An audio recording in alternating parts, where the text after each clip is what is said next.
10 киловольт ава чубалгы РРС линияга обходко келдик. Каракөл райондук электр тармактар ишканасы. Энергетиктердин иши кышында күчөйт. Чилденин суугунда тоо ташта карды жиреп жумуш үстүндө. Ат баса албай энтиккен жерге энергетиктер жөө чыгып, үзүлгөн зымдарды, тетиктерди калыбына келтиришет. Ар бир үйгө жарык менен жылуулукту жеткирүүнүн артында мына ушундай тобокелге салган татаал жумуш бар.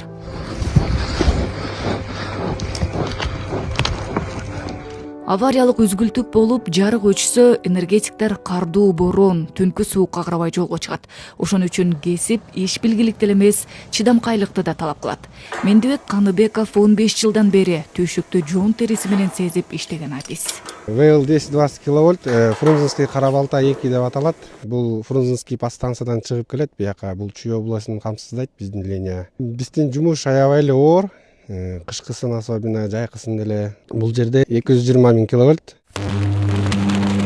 Жогорку чыңалуудагы линиялар, эскирген жабдуулар, күтүүсүз авариялар. Мындайда эрежелер тыкыр сакталышы керек. Кылдаттык, тактык болбосо бир эле ката өмүргө коркунуч. Ошон үчүн бул жоопкерчилик баарына эле жүктөлө бербейт. Тажрыйбасы, даярдыгы бар адистер гана жогорку чыңалуудагы линияларда иштей алат. 3-4 жол урган, переносной заземление коебуз. Иштеген жерибизге дагы. Ал жерден да кээ жерде дагы ошо састуу жерлерге байланыштуу ток урушу да мүмкүн.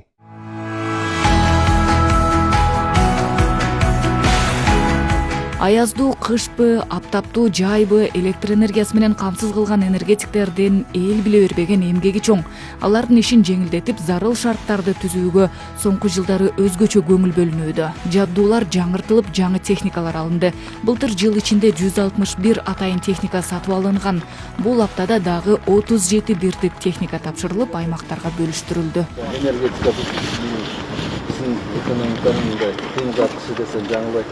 Көз кубанып атат.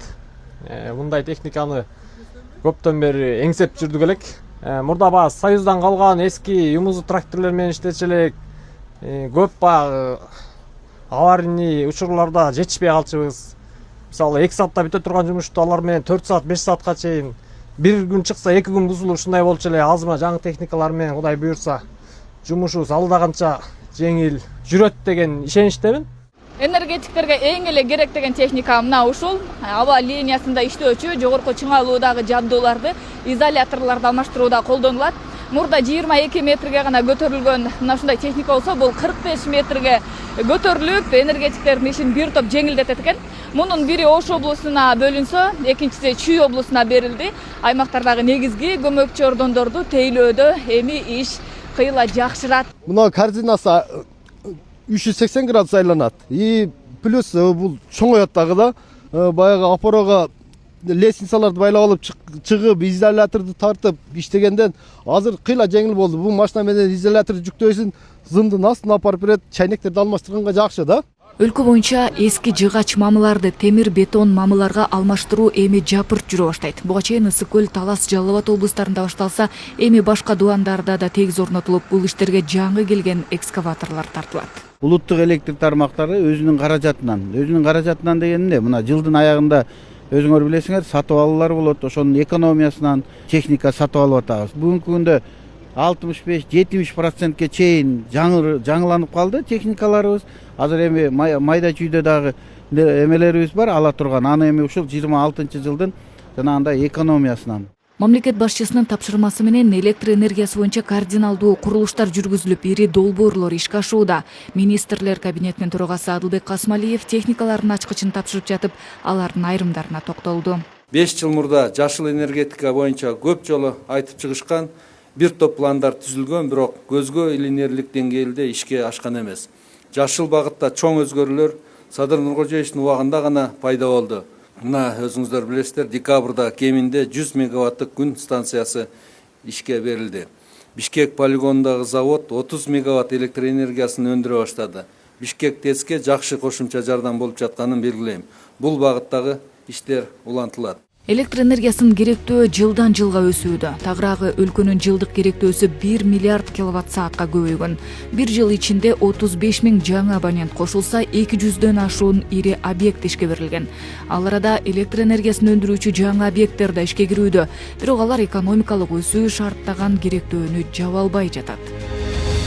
Былтыркы жылы өндүрүлгөн электр энергиясынын көлөмү мурдагы жылга салыштырмалуу 700 миллион киловатт саатка көбөйдү. Тармакта иш алып барган ишкерлердин көпчүлүгү чакан ГЭСтерди куруп жатышат. Энергетика министрлиги тарабынан, өкмөтүбүз тарабынан коюлган программага ылайык 7 кичи ГЭСи курулуп бүтүп ишке берилди. Жалпы кубаттуулугу 43 мегаватт түзөт.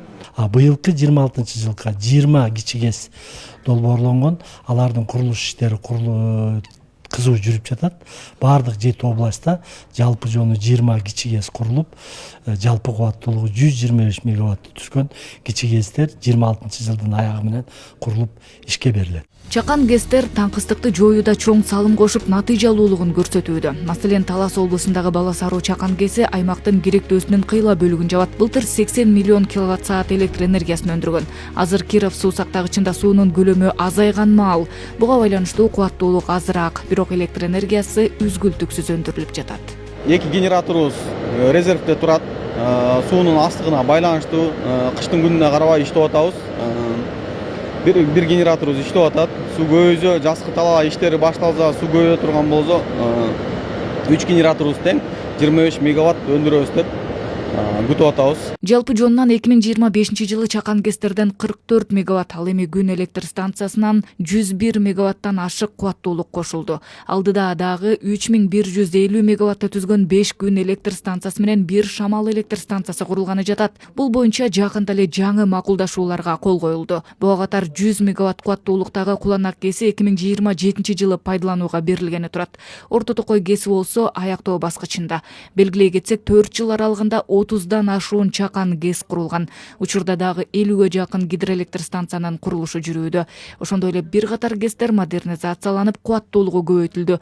Бирок өндүрүү жогорулаганы менен керектөө андан да тездик менен өсүп жатат. Кыргызстанда электр энергиясынын керектөө жылдан жылга өсүп жатат. Маселен, 2023-жылы 17,2 миллиард, 2024-жылы 18,3 миллиард, ал эми 2025-жылы 19,3 миллиард киловатт саат керектелди. Былтыркы сарпталган электр энергиянын 15,4 миллиард киловатт саатын өлкө өзү өндүрсө, калган 3,8 миллиард киловатт саат көлөм коңшу өлкөлөрдөн сатып алынган. 5 жылдын ичинде 4 миллиард киловатт саатка көбөйдү да. Биз элден суранып атабыз. Бул экономиканын өсүшү эле, мындайча айтканда, чоң секирик болуп атат. Ошого биз электр энергиянын мындайча айтканда генерациясын куруп жетишпей калып атат. Бүгүнкү күндө ошону экономдогон үчүн Кыргыз мамлекетинде электр энергия өчпөй күйүп турат. Кошуна мамлекеттерди өзүңөр көрүп атасыңар. Мына кече эле тажик коллегалар менен сүйлөшүп атабыз. А жерде дагы 2 саат эртең менен 2 саат кечинде дагы ограничение күйгүзүп атат. Өзбекстанда мындай суук болгон эмес, 11 градуска чейин Ташкентте суук болуп атат. Аларда да ограничение киргизип атат. Эми бардык жерде Казакстан 400 мегаватт киргизип атат. Мындан улам электр энергиясын сарамжалдуу пайдаланып, үнөмдөө зарылдыгы эскертилүүдө. Анын үстүнө климаттык өзгөрүүлөр суу сактагычтарда керектүү көлөмдү топтой албай калуу тобокелчилигин жаратууда. Ушул тапта эл түшүнүү менен кабыл алып, жарыкты үнөмдөп колдонуп турса, мамлекет тартыштыкты жое турган ири долбоорлор менен кырдаалдан алып чыгат. Учурда Камбар Ата биргесин курууга даярдык иштери уланып, жол куруу, көпүрө салуу, электр кубатын жеткирүү, курулуш шаарчасын куруу өңдүү иштери жасалды. ГЭС курулуп өтсө 1860 мегаватт кубаттуулукта болуп, жылына 5,6 миллиард киловатт саат электр энергиясын өндүрөт. Натыйжада өлкө электр энергиясы менен өзүн өзү камсыздоодон сырткары экспортко чыга баштайт. Нурайым Бейшеналиева, Бекжан Токтосунов, Ала Тоо 24, Жума жыйынтыгы.